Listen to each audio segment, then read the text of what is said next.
had a question pertaining to a foreclosure on property, and the person looked at my teaching wherein I spoke about the voice of God in our heart, and where I could make a desire known unto the Lord, and where God works in my heart, and then He gives me desires. I make that desire known to God, and then I rest in God, and as I rest in Him, He brings forth that desire.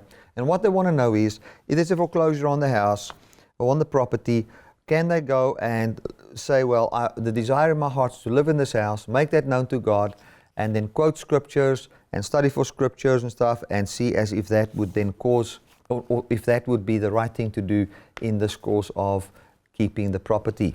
Now, Michelle, what I would do as pertaining to something like that is, the first thing I would do is I would deal with losing the property. I would deal with that in my heart. In other words, many times we've got fear because we don't want to deal with something, and that fear in our hearts gives us a voice and brings a voice forth in us that says you must have that, and that fear would even quote scriptures to try and give you peace in having that property. Number one, I want to tell you, your peace can never be defined in if you have that property or not.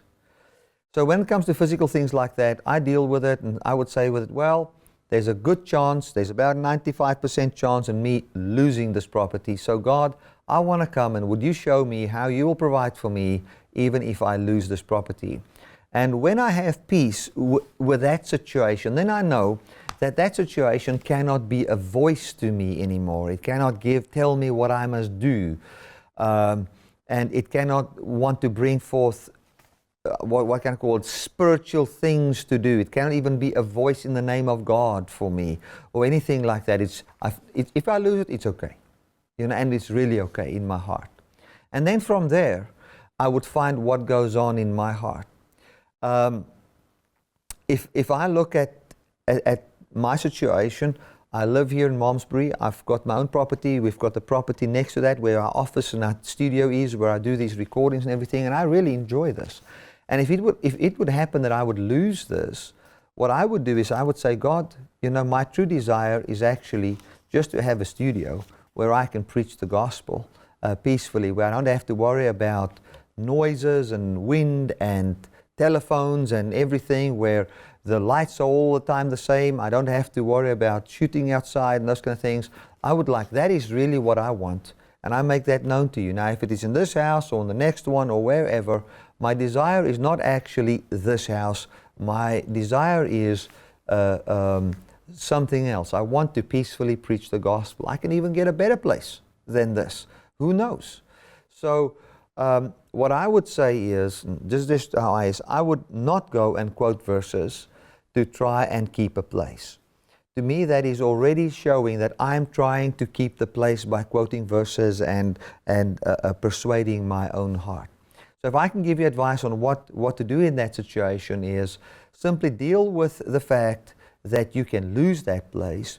And if you've dealt with that completely and it's not a voice in your heart and you still feel in your heart, well, I would like to stay here, make it known to God, and then you simply rest. That is it. And if you've made it known to God and you simply rest, you will rest in, if it comes through, glory to God. If it doesn't come through, glory to God. And that will be true rest. And I think that would be the best advice. It's not what people always want to hear, but that is true peace. Then you cannot be manipulated, you cannot be controlled, and you will always also find that your way of thinking about that house would be more objective, and you will be much wiser in certain decisions. And the way you speak to the bank or whoever filed for this would be in a completely different way, and you will have much more wisdom in dealing with that situation. And then the chance of keeping that will be much greater because you're thinking much more logically. You're not thinking with just with your emotions. You've got the voice of God and the peace of God from where you reason and where you think. And I think that's how we deal with all situations in our life. One situation I can just use quickly is, my oldest son got a license and he's driving and he's in university and he's in his third year now, and he's driving up and down, visiting us, and he's got his own car and everything.